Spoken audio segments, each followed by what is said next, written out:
Hello, beautiful souls, and welcome to today's podcast. My name is Cass, and I am a mentor for intuitive development, shadow work, and inner child healing.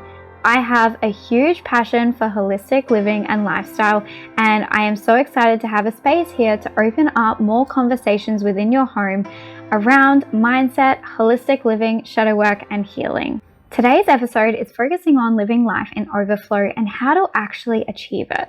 How to stop letting life feel so goddamn heavy all the time and start having space to explore, connect, and create. Recently, it dawned on me that so many only ever experience temporary moments of living life in overflow and never actually hold it for a long period of time. My hope after today's episode is that you can take some of what's said today back into your home to have a discussion or reflection and find some practical ways to step into your new season of living life in overflow. So what does this actually mean? Living life in overflow is so important for the mind, body, and spirit, and not many people actually experience this very often. So living life in overflow to me is where you never live at your full energetic capacity. You're living in a form of way where you always have more to give, whether it's more energy to attend to yourself, energy to pour outwards, to be creative, to explore, to connect with other people. No matter what, you're not at your full capacity. So if we take a water jug, for example, and that water jug is completely full to the brim, and we hold a social party and that jug has to attend to everyone's energetic needs of that space, and you use that to pour everyone's cup, at some point you're going to run out. The same thing happens with our own energetic capacity. Although we look at it a lot of the time as our energetic capacity is what we're doing for other people and our commitments, but realistically, our energy is being separated in so many additional ways. Our energetic capacity is not just pouring energy into the things that we're actively doing, but also into healing our body, into connecting and sending all of the signals within our mind, in channeling all of our intuitive insight. Our energy is overflowing into all these different areas, just as if you opened the gates on a dam. Now, the problem is that many people have this concept of mind that filling your energetic capacity up again just simply means taking more breaks to make you have more energy. And that is not the case. Energetic capacity is a holistic approach.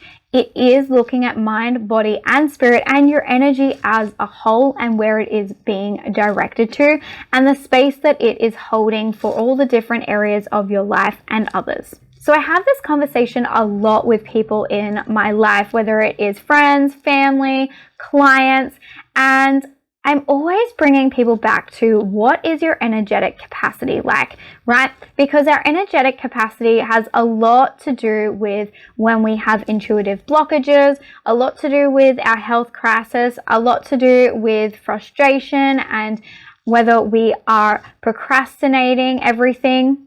And procrastinating is such a good example of where someone has not been living life in overflow. So where you find yourself sitting there and you're procrastinating a task, that task may not actually be something difficult at all. It may be something as simple as putting some washing in the washing machine, which we all know doesn't take very long. However, for the person who's not living life in overflow, this is going to feel very straining to do that. And the body is almost going to think of every other possible thing that you could do to not do that task. And the reason is the body is not calling to do more. The body is calling to call back some of the energetic capacity. Now, you don't have to be burnt out and exhausted to have a maxed out capacity. Sometimes it simply just means there is too many things being focused in too many different places, too many signals going out around the body, and the body simply just needs to simplify. So the next time that you find yourself procrastinating a very simple task, ask yourself, what does my body need? What am I being called to do? What am I being called to simplify or let go of or make more time for? And when it comes to making more time for things, time doesn't get created, right? We have a certain amount of time in the day, but our energetic capacity has to come from somewhere. So it's not about doing more. Sometimes we do need to side table other things to create that balance. So I want to explain what it feels like to be in overflow to really set that scene for you. I want you to imagine for a moment a 2 or 3 year old child who is so excited and they're jumping around on a jumping castle and they're going and they're painting and they're creating and they're exploring, and everything feels light. Everything feels exciting. Everything feels really just flowing, and they're in the moment and they're immersed and they're excited, and there's so much love surrounding them. There's so much joy surrounding them. That is a child in overflow. When we live life in overflow, we connect and communicate with others with so much more ease, and we feel better doing it. It benefits our lives in so many ways. Our interactions feel better. Our experiences, our journey just feels so much lighter, and we benefit on a level of cellular health as well, where we actually feel better within ourselves. We feel lighter. We have that spring within our step again. We have that motivation back and that determination and that vision to keep on going. So when it comes to living life in overflow, there are some things that you can do. And the first thing is that you need to get really honest with yourself about what your needs are, what your body needs, what your energy needs. Where is your mental capacity at? Are you strained? Are you open? Is there too much going on? Are you holding too much space for other people? Get clear with yourself in what needs are and aren't being met. Are you taking enough time for yourself? Are you making enough time to be social? Are you isolating yourself too much? Are you spending too much time at work and not enough time doing other things? What does your life balance look like? And are you even remotely living close to it? When you live life in overflow, you're less worried about whether you're living and working 50-50 or 70-30, however it is, because you simply just feel vibrant and light and energized. Everything feels like you're acting out of passion. Everything feels so much more exciting, and the mundane things and those tasks feel so simple that you're not even bothered by them. You're like, let's get it done because I'm so excited to move on to the next thing, that it doesn't weigh you down. One of the best things that I love to do to move myself back into this process of living life in overflow is a closing loops list. And a closing loops list is so different to just a normal to-do list. So you have these two different lists. You have a to-do list of all these things that, are coming up that you need to do. You need to go and do grocery shopping on Thursday. You need to go put fuel in your car. You need to go and book this doctor's appointment and go to that. And you've got this appointment here and you've got this event here and these are all these things that are sitting on your to-do list. This is different than a closing loops list. A closing loops list is going to allow you to close up spaces where your energetic capacity is holding things that you no longer need to hold on to. So, for example, it's putting out a list of tasks that you've already half completed and stepped into. There are many tasks in our life that can't be completed on the spot, and sometimes you need to wait for a certain amount of time to be able to finish them. Closing loops lists keep you accountable for making sure that your to-do list doesn't get longer and that your body is not committing energy to things that are taking more energy than what it would be to just finalize and complete them. So a great example of this, something that is on my closing loops list at the moment, is to finish my back garden. So we've started building it and now we need to fill it with dirt and fill the rest of the plants in there. That would be a closing loops task, because then I don't need to think about what day I'm going to do anything. I don't need to think about where I'm going to source anything from. My brain in unconscious mode is not diverting any energy to that task at all. That entire area, once it is completed, can completely be pushed out to the edge, and then there's space in my body for other things in my energetic capacity, right? We only have a conscious mindset of 5%, and every time you have unfinished tasks, you are adding more and more and more things that are sitting in that 5%, where you could be having more focus on other things that are going to continue serving you going forward. And that clarity of mind also stops you from draining your physical energy, which is huge. So this is again where another example of not living in overflow comes up. Have you ever gone and had an interaction with a social event or a friend and everything feels so heavy? It's almost like it just feels too much to even be there in that moment, and yet there's nothing wrong going on. There's nothing wrong with the conversation, there's nothing wrong with the day, but it just feels heavy. Again, here is a warning sign from your body.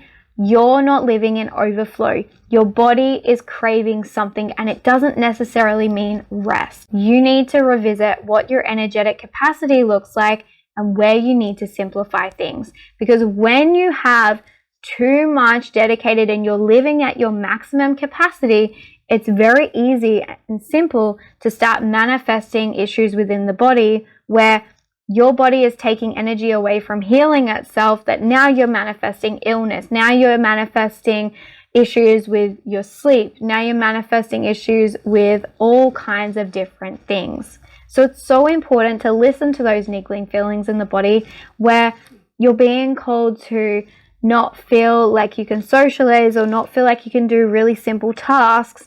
Your body is not always craving rest. It's craving simplicity and to minimize your energetic capacity.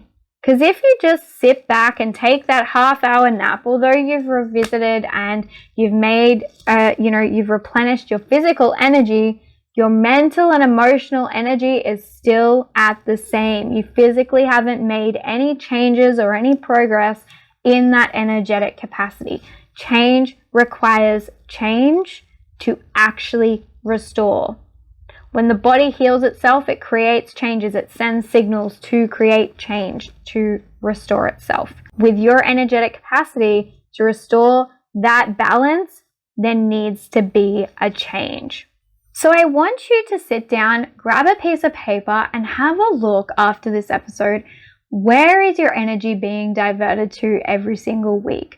What are you attending it to? So if you have an overflowing to-do list and then you're diverting energy to work for this amount of time, and in work you've got this amount of tasks, and then in your home life you've got this amount of housework to do, and you've got these many people to hold space for and care for, and then you've got all these other things, I want you to look at how thin you're spreading yourself, right? Because in this time, how much do you actually have to hold space for yourself? How much time do you actually have to be in your own energy and listen to what your body actually needs? How well do you actually know your own needs for the moment? And how much time and space are you actually creating for it? I want you to learn to treat your energetic capacity the same as you spend your money. Time is your most valuable investment in your whole life. You only have a certain amount of time that you can exchange for other things. How much time are you investing in being overwhelmed and maxed out in your capacity? One of the fastest ways we can deplete our energetic capacity is holding space for people when we're actually not in a space to hold them. When we are consuming their energy and their problems, and we're really taking them on into our body, and we're spending a lot of time over analyzing their situation and how to assist them. And whilst it's still important to be space holders for other people, it's also just as important to recognize when you can and can't hold space for them, and when you're actually of disservice to them by holding space in a time where you are not emotionally regulated to do so. Because when you're not emotionally regulated in a place to hold those spaces, you're not going to give the most well-founded and well-grounded advice. You're not going to give them the space to be able to be fully present with them and immersed in everything. You're actually doing a disservice to yourself, draining on your energy, and to them by not being able to give them your best. It's so important to be able to communicate with other people when you are in an energetic capacity to be there for them, and when you're in an energetic capacity where at that time you're being called to hold space for yourself. So this does not mean isolating people and saying that you're just not available. What it means is that you may need to outsource. So maybe you could spend 5 minutes looking for an amazing resource or a video or something that you can provide to them on whatever it is they need advice, so that then you don't take on that energetic capacity in that space and you can get back to focusing on yourself for a moment. You've still provided an ability to hold space for them, but you're not consuming the energy and they're able to still get some assistance. Hyperproductivity is huge in this generation, and it is something that was really a byproduct of previous generations and the expectations around everyone's way of living, and then traumas added in. And hyperproductivity, unfortunately, has had such a negative effect on everyone's energetic capacity to live life in overflow and to feel as if they have permission to slow down and be in their own energy, and that things like taking time for themselves are still counted as being productive. So a conversation that I had with someone the other day was around the fact that we need to take a more holistic approach to our energy and our energetic needs. And what this looks like is that when you are tired, you sleep. When you are sick, you rest. And when your energetic capacity is at its absolute maximum, we need to take a step back and find a way to restore the balance. We need to treat our spiritual, mental, and physical state all with the same level of intentionality and care and balance. One of the biggest reasons for disconnection in relationships and intimacy is being overstimulated. And overstimulation is heavily linked in with your energetic capacity. So when you are able to step back and actually refill your cup, and this doesn't just necessarily mean taking a bath, maybe it means outsourcing some of your tasks so that everything feels lighter. Maybe it just means that you need to communicate things better with other people, or that you need to speak your truth so that you're not withholding things. Maybe it's that it needs to be taking more time to process your emotions and not bottle things up. When we take this time to step away from being overstimulated and put a level of importance towards emotional regulation, we are going to be able to connect and have that much well-grounded intimacy with our relationships, and then also have strengthened our connections in our friendships, in our family, and we're able to really be a fully embodied, present person in these situations because we are in such overflow. So some of you may be thinking, well, how on earth do I maintain this energetic capacity if life hits the fan and everything is just becoming chaotic? I'm going to tell you to come back to your foundations and start fresh. Revisit what your needs are, revisit what your desires are, and set a new intention. Set new goals. When you have a clear intention and when you have cleaned up your connections, your communication with other people, and you've communicated your needs, and you have healthy communication with them, and you have healthy habits, and you've created a healthy foundation, you're prioritizing emotional regulation, you're prioritizing balance, you're prioritizing your commitments and everything there.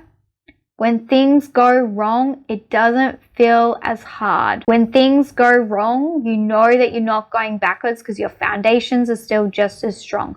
When you have strong intentions and something doesn't go to plan, you know the importance of your intentions and your goals, that you will just find another way and you will continue to live life in overflow because you know another opportunity will arise. You know that there will be another offer. You know that there will be another direction that you can take. When you have strong foundations, it is so much easier to live life in overflow because you're not dysregulated, you're not sitting there in an unorganized state, you're not sitting there holding more space for other people than you can for yourself. You're paying attention to your needs. You're keeping on top of it. It's going to be so much easier to stay in this state of overflow. And then when things arise and things feel like they're going wrong, you just see them as a challenge, but one that you can handle. The mother who has an overflowing to-do list, who then has one more thing go wrong for the day, is the tipping point. It feels like there's too much. It feels too much. And the inner body is just screaming to burst out and get out of that situation and hit the stop button. The mother who has a strong community of supports around her, who balances and prioritizes her needs, who takes time to step back when she feels she's being disconnected and find a moment to reconnect with herself and ground herself, who knows when to outsource because her energetic capacity is getting too full. When something goes wrong, she has space for it. It's not the tipping point. She has space. When we prioritize our nervous system, everything feels so much easier and so much clearer, and it's less overwhelming. Your energetic capacity is the key to living life in overflow, to being able to get more out of life without needing more time. Be able to get more out of life without feeling like you need more money to get more out of life. To feel as though you're already surrounded by complete abundance. To feel supported. To feel safe. To feel like you can handle everything else around you. Living life in overflow allows you to be a better safe space for other people, allows you to be a better soundboarder, allows you to be a better parent, a better friend, a better sibling, a better child. Living life in overflow is allowing you to not live at your capacity. Because even though we can expand our capacity, we're still not meant to live at full capacity. We're still meant to always feel like we are open to receiving more and holding more. We're meant to feel like we can handle more. We're meant to feel like our foundations are strong enough that it's okay if we need to handle more. It's okay if we need to divert energy to something else for a little bit. It's okay if we need someone to take things on for us for a moment, or if we can assist someone else with outsourcing. So after today's episode, I would really love to hear from you how you feel about living life in overflow, and if you feel that you have been living in a dysregulated state, or if you have been living in overflow in temporary moments of it. And I'd love to hear from you what you're going to do now to step forward into your new season of living life in overflow. Thank you so much for joining me on today's podcast. If you enjoyed listening to this episode, you can find me on my social media in the show notes, or you can listen to one of my other episodes. Have an incredible week, and I am so grateful for having you in this space today.